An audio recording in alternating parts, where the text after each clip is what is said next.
the one or two people there that performed better in class usually were people who were already living their English. I am not what happened to me. I am what I choose to become. Get on the fluency train.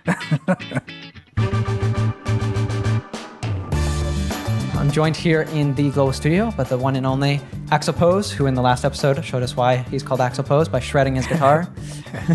How's it going, Thiago? Hey, Ethan. I'm fine. How's it going? Today, we are talking all about something that is very near and dear to our hearts, the Real Life Way. And the Real Life Way is our method that we help learners from all around the world to improve their English. We've talked about this on other podcasts, and it's actually something that we know it at our core, but we're kind of defining and coming up with a framework so that we can better explain it to other people, better use it to train new teachers or new team members, better use it to create content and courses and things like that. We've been working on this a lot the last few months, and we're kind of rolling out a new iteration of this with you guys today. So we're really excited about that. And by the way, Ethan, what's iteration? A new iteration of the Real Life Way. What's iteration? Another way we could say this is a new version, right? So it's another version of the Real Life Way. An iteration, we might say it's kind of like not only a version, but like an improvement on previous versions. We often say here, if you've been following us for a while at Real Life English, we often say, don't just learn it, live it. But the Real Life Way adds two extra things. So living it, that's the first part of it. Connect it, and the final part is activate it. And these are kind of, circular things that you're doing all the time. You can be at different points of that, at different moments, and you're kind of like always cycling through it at a higher level. You'll get to know all about that today, and by the end, basically our goal for you is for you to already start putting these things into practice to level up your English. And also, we're going to give you 6 tools. So these components, each of them has 2 elements. So that's 6 elements in total. We're going to give you a tool for each one of them that you can already start using as soon as you finish listening to this podcast, or even pausing it during the podcast. So before we get into that, if you are new here at Real Life English, every single week we make new lessons like this, new video podcasts, helping you to take your English to the next level so that you can go from feeling like a lost, insecure English learner to being a confident and natural English speaker. So if you haven't yet, hit that subscribe button and the bell below so you don't miss a single new one, and you can join our community. And that said, let's move into the first one. So as we mentioned, live it.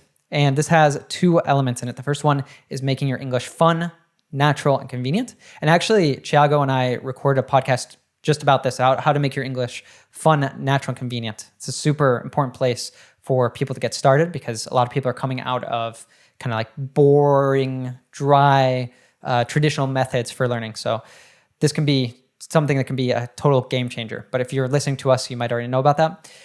If you are new here, you might want to check out episode 316 to learn more about how to make your English fun, natural, and convenient. But the tool that we are going to talk about for making it fun, natural, and convenient is reflection. Reflection is something, actually, like throughout the process, you can always be reflecting on how to improve, and it's a really important habit, right? But when it comes to making it fun, natural, and convenient, this is something like, I believe Thiago and I have actually talked about that with our coaching students, with individual students. This is something that, I used to do is at the beginning, in their first couple of sessions, really getting to know them and getting to know what are the things that you like, what do you do in your free time, what are you passionate about, what kind of lights you up, and finding ways that you can actually connect your English to that. So find ways to take the things that you already love doing and start doing them in English. So Thiago actually, he had some really great questions that he asked his students when he's kind of like doing this with them. And I thought, Thiago, you could go ahead and share what those questions are. And you listener, or if you're watching this, I even would say like grab a piece of paper or, get out a notepad on your phone or whatever. And after the questions, pause and actually just take a couple minutes and think about your answers to these questions. So take it away, Thiago. Yeah, Ethan, that's super important, right? Because I think most learners, they view English as a subject, a school subject they need to study only, yeah? But yes, you study it, right? You study the language, but it's more than that. So what we propose here when we say living your English is exactly integrating English into your life. Yeah, it's a tool. It's something that is always there. it's part of your life. You just do it, right? Almost like, brushing your teeth in the morning or taking a shower. We don't even think about it anymore, but we do it. Yeah, so the idea is for you to have English like that in your life. Yeah, you just consume content in English. You just do stuff in English in your day because that's what you do. Yeah. And the questions that we listed here to help you guys with this reflection are: what do I usually do in my free time? What are my hobbies? What topics am I interested in? For example, technology, business, psychology. What do I already do in my life that could easily be done in English? Just by changing the language. And how can I make English learning convenient for me? So these are some questions that we really encourage you guys to ponder, to reflect on, because the idea is to integrate English in your life and not just having English be that thing that you study once or twice a week at your language school or with your private teacher. I have to point out there too, you used a really nice word, ponder. This reminds me always this word of Winnie the Pooh, because I remember the cartoons when I was growing up. He would like sit under a tree, and like when he was having some issue, and he'd be like sitting there being like ponder, ponder, ponder, like thinking. So it's exactly what we were saying of reflecting, but ponder is kind of a more advanced way to say that.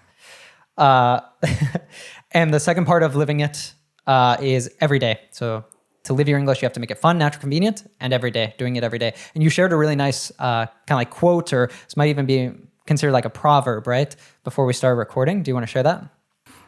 Yeah, about making it every day, I would say consistency is the key here, right? Consistency is key, meaning that it's much better for you to practice your English 5 or 10 minutes every day than maybe just doing it once a week for 3 hours. Yeah, so it's really about showing up every day, the consistency side of it. Much better, much more effective in the long run. I've been teaching for many years now. Yeah, I've been a teacher for 15 years now. And, during all this time, I have met many types of students, many kinds of students. And in my experience, it's amazing because, sometimes I would have a class of 10 people, and maybe the 1 or 2 people there that performed better in class usually were people who were already living their English outside of the class. When I did some digging, some investigation, and talked to these students, I would discover that they had the habit already of watching movies and series every day in English. They loved movies and series, or they read comic books in English. It was a habit already. Or they did something in English already that was connected with their interests. Yeah, so I saw that firsthand. Students or learners who live their English like that, yeah, outside of the class, outside of that deliberate practice moment, they are the ones who actually tend to be more successful at learning the language. A lot of people, this is actually the reason why we have this as the first component, is because a lot of people are coming out of maybe an experience where mostly you were studying in traditional schools and everything, and maybe you were just, you'd go to class the 2 times a week because you thought that's what you're supposed to do. You're supposed to sign up for classes, go 2 times a week, and that's it. But it's much more important what you're doing between those classes. If you're showing up every single day and doing something, than that you're actually like going to class in many ways. The class will be really helpful, but only if you're already having those really good habits. So we actually we did a podcast talking a lot about this, talking about motivation and why habits are much more powerful than relying on motivation. And we cited a lot a book that we really love called Atomic Habits by James Clear, which you should totally check out if you haven't. So check that out if you want to learn more. We go a lot deeper, but just wanted to give you guys kind of like a tool here that you can already use. So I guess it's a tool from Atomic Habits that is really powerful. It's called habit stacking. So if you stack things, you pile one on top of another. So what this is basically is he says, take some habit that you already have, that you already exists. So for most of us, we have a coffee in the morning, right? We make our morning coffee. Usually we do something while we're having our coffee. So you already have that habit established. Why not stack on top of that some sort of beneficial English learning habit? And this can be really small. The important thing is just starting small, building those habits, showing up every single day, even if it's just 2 minutes. He actually calls this a 2-minute rule because it's much more effective if you really lower the bar, if you make it really easy for yourself. And then once you have that habit established, you optimize. You can make it, you can spend more time, you can make it more effective. But the important thing is just showing up every single day. Ethan, what does to lower the bar means or mean? Yeah, that's really great, and it's something that a lot of people come into learning, right? And they have very high expectations. They want to already find the best teacher, the best method, the best YouTube channel, whatever. But they're not doing the things to actually like show up every single day. So until you're actually showing up every single day, the same as if like you're wanting to get in shape and everything, you don't need to worry so much about finding like the perfect workout program. At the beginning, you need to like actually get yourself to the gym 3 times a week or 4 times a week or every day, depending on what your goals are. And then once you're actually doing that, then you could, find a really great trainer who can help you to optimize, to do the exercises better, or you can find like a really great program that helps you to, have kind of like a method that you can follow. But until you're actually like showing up every day, all the optimization and stuff, you might just end up failing because you won't stick with it. So it's about maybe simplifying the process, right? You lower the bar, you lower the expectations at first, right? Exactly. You don't have super crazy high expectations. You lower the bar, maybe 2 minutes per day, 5 minutes per day. And then as time passes, you can raise the bar. You can increase the complexity or the expectations, right? Exactly. That's the opposite is like, let's raise the bar. Let's stoke the fire. I recommend you actually like try this right now already for yourself. So I talked about like a morning coffee. One thing you could do is, maybe studying the new words that you learned. Maybe the night before you watched a TV series and you took note of like a word or two, and, you could actually use these 2 minutes, 5 minutes that you're having your morning coffee and just like review your list, or, use spaced repetition to study those, which we'll talk more about. And a really great way you could do this is you're listening to this podcast, right? So we just talked about, for example, lower the bar, raise the bar. And if you are using the app, we give you vocabulary flashcards for every single podcast, so you never forget these new words. So you could actually, for example, try this tomorrow while you're having your morning coffee. Download the app now, and then while you're doing it, then study some of the words that you learned today. And if you start doing that every single day, you're going to find, instead of just like hearing these new expressions and then, never using them again, you can actually make them an active part of your repertoire, your vocabulary. So when you get a speaking opportunity, you can actually use them. So before we move on to the next component, I just wanted to share one of my favorite quotes that when I was reading Atomic Habits. So he says, "Everyone is consumed by the end goal, but one push-up is better than not exercising. 1 minute of guitar practice is better than none at all. 1 minute of reading is better than never picking up a book. It's better to do less than you hoped than to do nothing at all." So this basically just points to two is like, maybe you had a plan to study grammar for 30 minutes, but maybe you have kids, they're like screaming in the morning, you couldn't get them out the door and stuff, and you only have 5 minutes in then. So do 5 minutes of grammar exercise just because you couldn't do the 30 minutes, lower the bar. That said, let's move on to the next component, which is connect it. So the first element of connect it is why. So we always tell people here at Real Life English, like start with your why, which means that you're really getting clear on your deep burning purpose for learning the language, which most people never actually think about why they're learning the language. They're just, doing it because of usually external reasons. Their parents tell them they have to do it, or they're doing it because they think they need it to get a job, or they're doing it because, they think that it's something that successful people do, but they've never really connected inside to like, how is my life going to be different if I learn it? What is something that can really, this can actually like be worthwhile, worth all the effort, because it really does take a lot of effort. So this is something that's really valuable to have, because when the going gets tough, as we'd say, when things get difficult, you can go back to your why, you can reconnect to that, and it'll help to keep pushing you forward. It will remind you of why you started learning in the first place.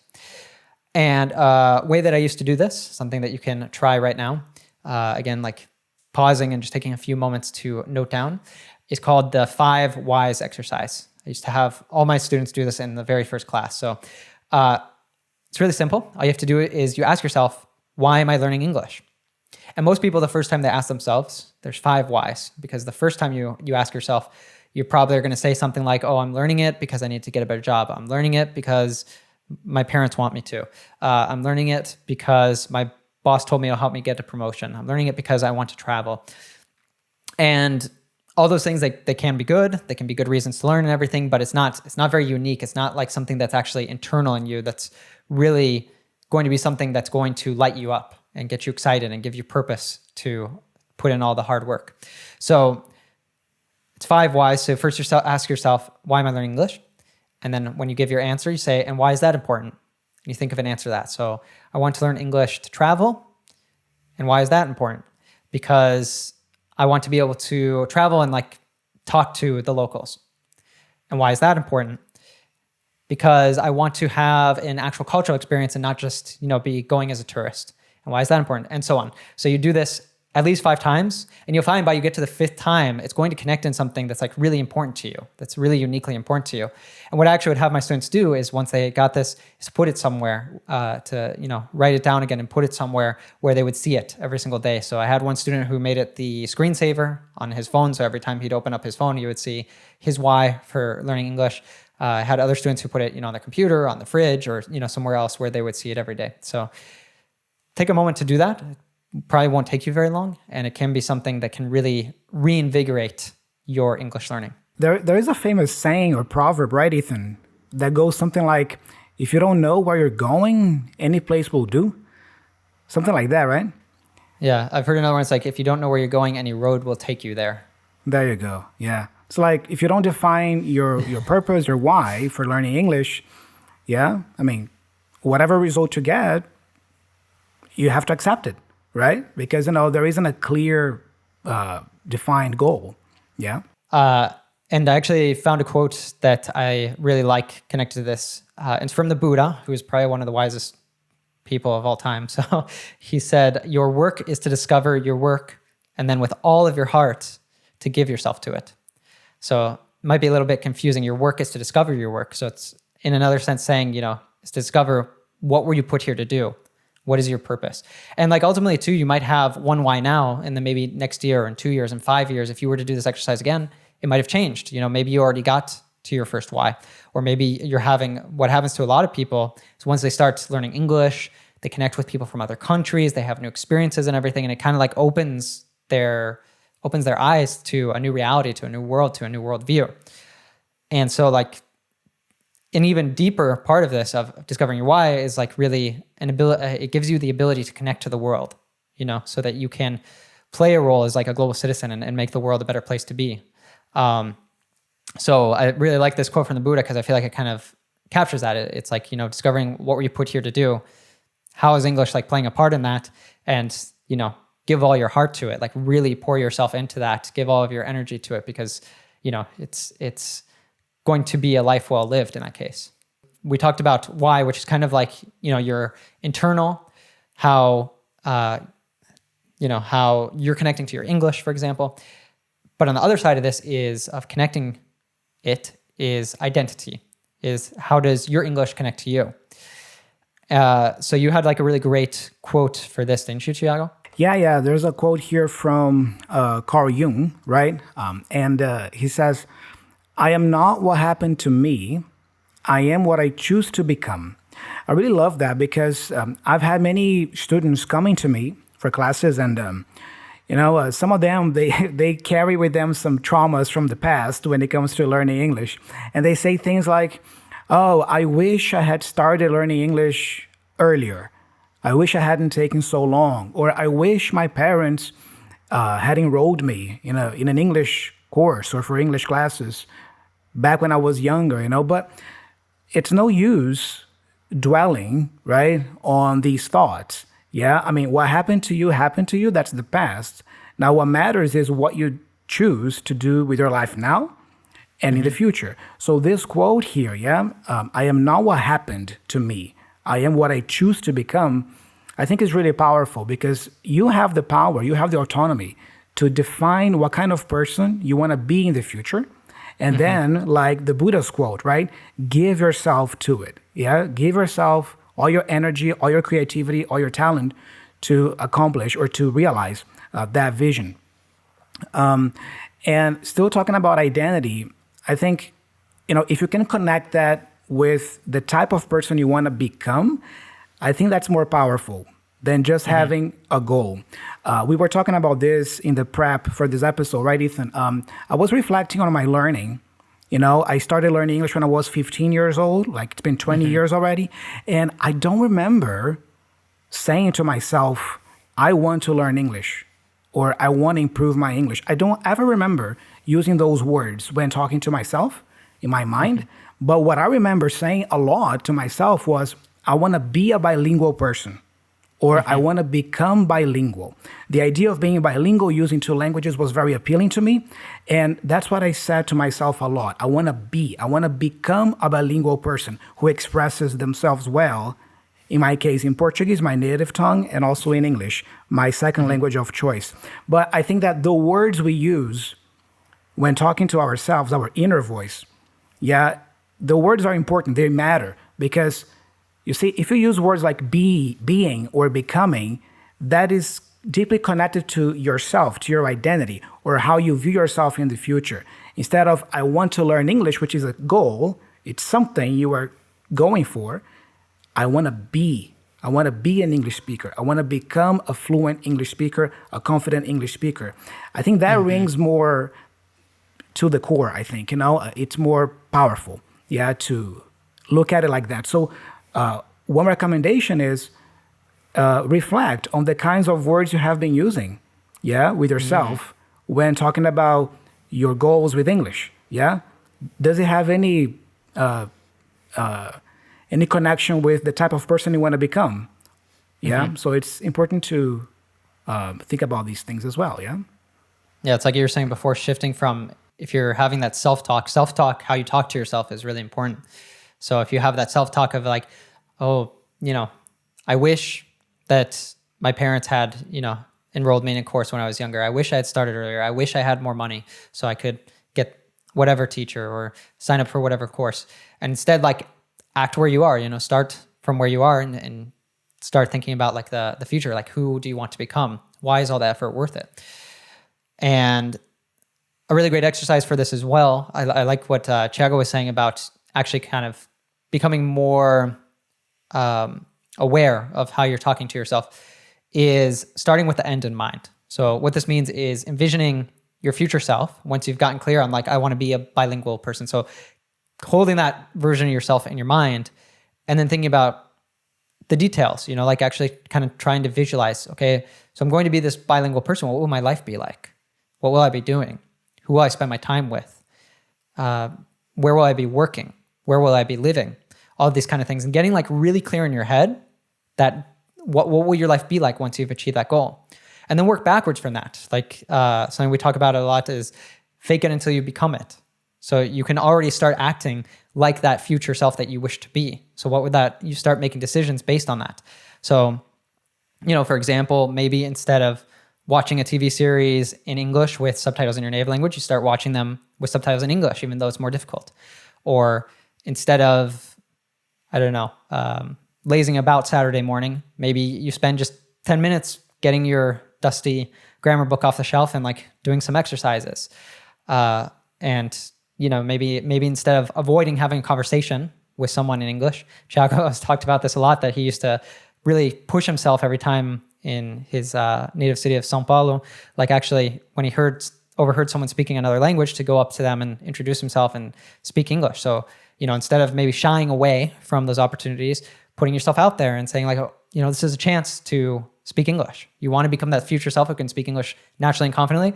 You have to start doing it now, even if it's difficult, even if you're shy, even if, you fail the first couple of times, but you have to have those experiences to become that future self that you want to become.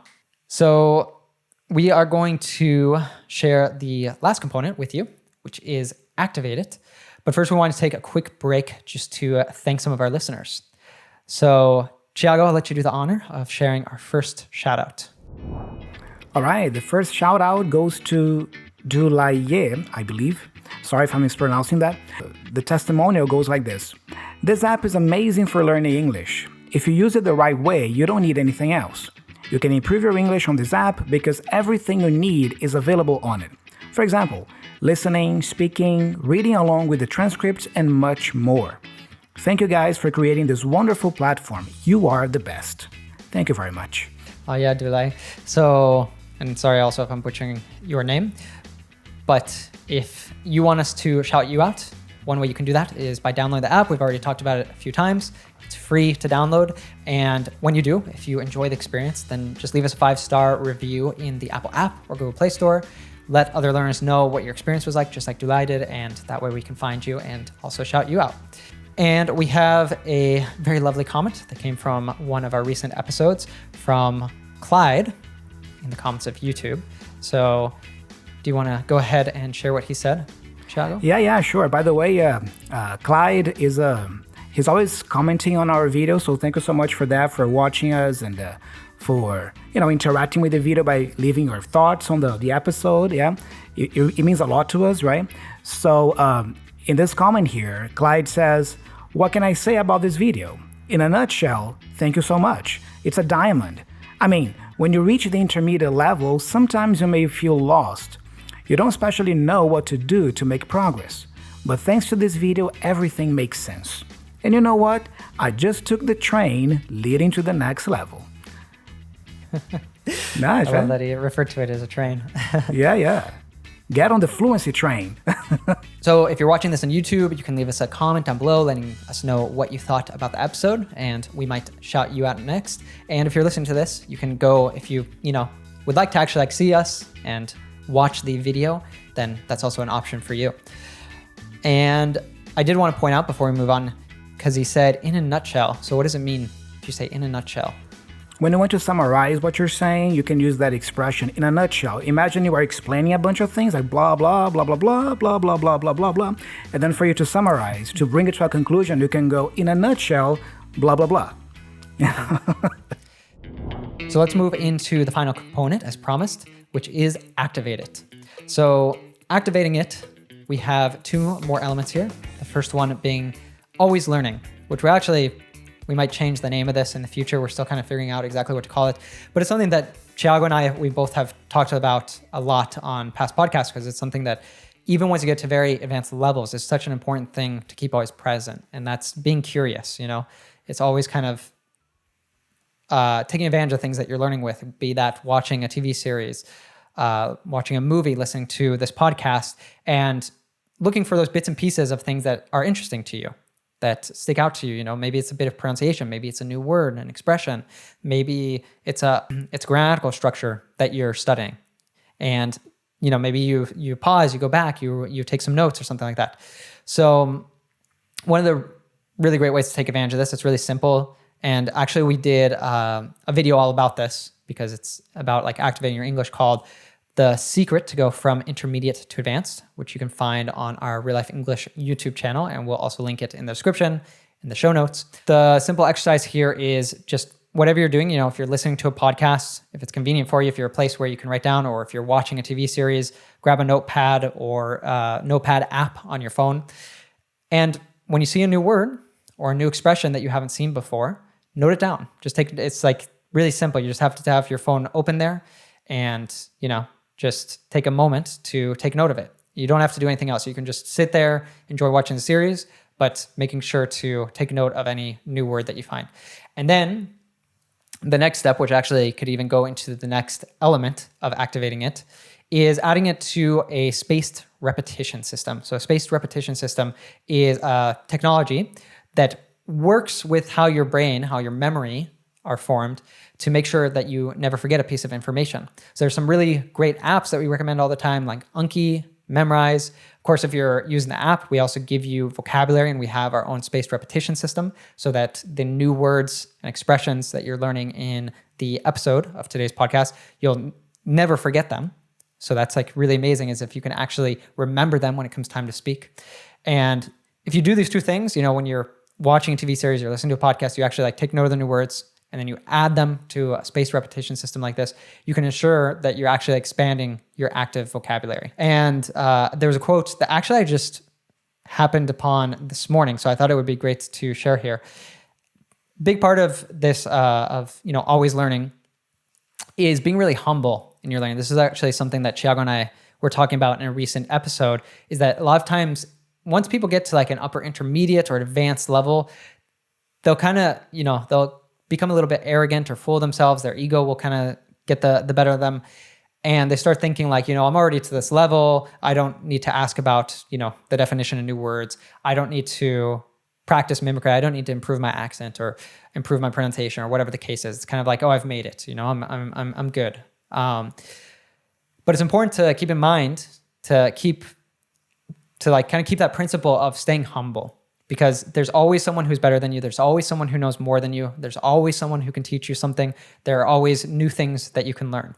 So the quote that was talking about this, it's from, we looked up the pronunciation before, but I'm probably still going to butcher this. So if there's any Greek listeners in our audience, you can correct me maybe.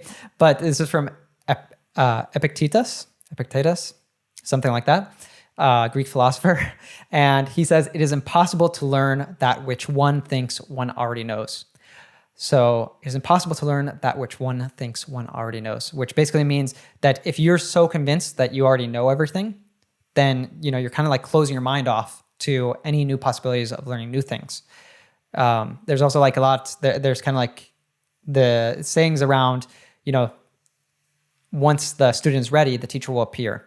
And, if your mind is closed off, then no one can really teach you. No one can help you. So it's important to keep that humility, keep an open mind, stay curious. And I think if you do that, then you're going to see you're like able to learn so much more.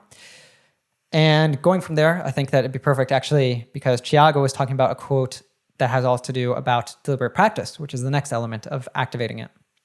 Yeah, sure. I just want to make a comment about what you were saying before, about the quote. It's about lifelong learning as well, like you are learning for life. You never stop learning. And we can also bring up here the growth mindset versus the fixed mindset, right? So if you have a growth mindset, you believe that there's always something new to learn. You are always learning, and you are open as a person, as an individual. You are open to new information. You are open to a new way of looking at something that maybe you have been doing for years already. This is growth mindset. Now, fixed mindset is that person that believes what Ethan was describing right now, right, Ethan? Like, oh, I've learned all I could. I've taken my English, as far as I could. Now I'm done.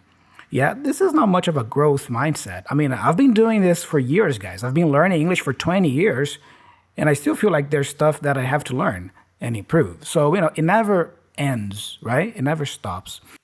In our mother tongues even, we never know all of the words. We never, know how to say Greek philosophers' names. No, not at all. Yeah. A quote that I got for today's episode related to this is from Simon Sinek, and from his book, Start With Why. And he says, passion alone can't cut it. For passion to survive, it needs structure. A why without how has little probability of success. I really love this because, so far, we have been talking about living your English, right? Every day, connecting it to a deeper intrinsic motivator. Yeah, in our case, developing your why. Why am I learning English? That's great. If you do these two things already, that's going to take you really far. Yeah. But as the quote here says, you also need some sort of structure for your studies. It's just like going to the gym. Maybe you have already been consuming a lot of content about workouts and diets or healthy eating, right? You are living that world by consuming content about it, and you have a deeper reason why you want to be a healthier person. That's cool. But just going to the gym and not knowing what you're going to do there, that's not the best strategy. You need a how. You need a structure. In the case of the gym, maybe you need to know what muscle groups you're going to be working on that day, for how long, how many sessions you're going to do. So you can apply the same principle to your English learning. Yes, live your English every day, consume lots of content, develop that why, that identity, that future self you are striving for. But also, you need that moment in your week, maybe once or twice a week, that is more deliberate, that is more structured. Maybe something like, okay, today I'm going to sit down for 20 minutes and work on my pronunciation deliberately. I'm going to listen to a podcast or watch a movie and repeat what I hear. Tomorrow or another day, I'm going to sit down and do some grammar work here because, I really struggle with this structure. So adding structure to your learning is also really important. And it goes with this third component, which is activation, So that deliberate practice, just like Tiago was saying, is super important. I think, like you were saying, it can be really good to have like sessions, like a deliberate practice session that you have every day or a couple days a week. But even just like, again, like coming back to the fun, natural, convenient every day, find ways that you can kind of add like drops also of deliberate practice. Maybe if you're watching, I think Thiago talks a lot about like 2.5 Men, that there are like a lot of different moments from that he would mimic and he still like remembers today, right? Because these things will stick with you. So you're watching a TV series. This is something I find really helpful, even though like I'm at an advanced level in different languages. Just to, I'll hear something, I really like the way the person said it, just like pause it and like repeat how that person was saying it a couple of times, like go back, maybe listen again. And it's like, can just do wonders, even just those kind of like bits and pieces of activation, of mimicking can do wonders for, improving. I think if you have those kind of like little micro habits throughout the day too, those things really add up, right? So if you have like your sessions and you also have like these kind of bits and pieces that you can fill throughout your days, that's going to, even if you're already at an advanced level, it helps you to get even higher, right? To raise the bar. And it's nice to point out here, Ethan, that these three components we are presenting today, Live Your English, Live It, Connected, Activated, they go together, like we described at the beginning of the episode. It's like a circle, yeah?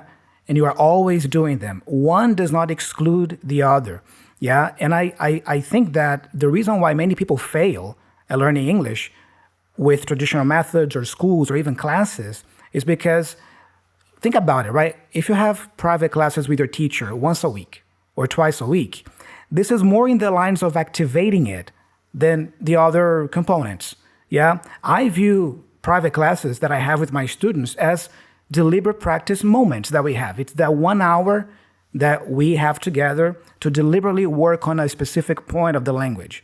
That's cool. We need that. Perfect. But many people, they stop there. That's the issue. They stop there. They don't live their English throughout the rest of the week, or they don't have that deeper burning why they're learning the language. They think it's just because of the job or the boss is annoying them about that, right? But if you bring the other two components together, then you're going to be successful. It's living your English, connecting it to a deeper, a purpose, and having those deliberate practice moments. You can do that with a teacher, the activation, the deliberate practice moment. It helps, right? But you don't have to. You can do it alone. I did it alone. Most of my deliberate practice was done alone. I never had a teacher per se, right? So, going back to that, right? One component does not exclude the other. You need the three of them. Yeah, so maybe listening to this podcast today, guys, reflect. Reflect. Okay, which one of these components do I need to develop more? Or have I not been developing? Yeah? Because maybe you are struggling with your English learning because one of these is not really in place for you. If you're listening to this podcast, if you're watching us, it's because you must have goals, right, to improve your English. So, don't just listen to this passively, actually take action. You can activate it today by using one of the tools that we talked about. Choose any of them or try all of them, depending on how much time you have. But we'd really challenge you, like at least choose one. Try to make like one small change today that's going to improve your English in some way, even if it's just 2 minutes. So that said, before we wrap up, if you are watching this on YouTube, let us know which component, Live It, Connect It, Activate It, do you struggle with the most? And would you like us to, make another episode going deeper on? So why don't you let us know down in the comments below? That way we can make a lesson that's going to help you with that. And that said, it's great sharing all of these different ideas with you. We would love to hear what you thought about it, what you think about some of these new ideas with the Real Life Way. And we look forward to bringing you more dynamite content next week. 1, 2, 3. Yeah. So guys, check this out. I was reading a study and apparently about 80% of people abandon their New Year's resolutions by February. Nearly 80% of people admitted to abandoning their New Year's resolutions by February every year. That's according to Forbes.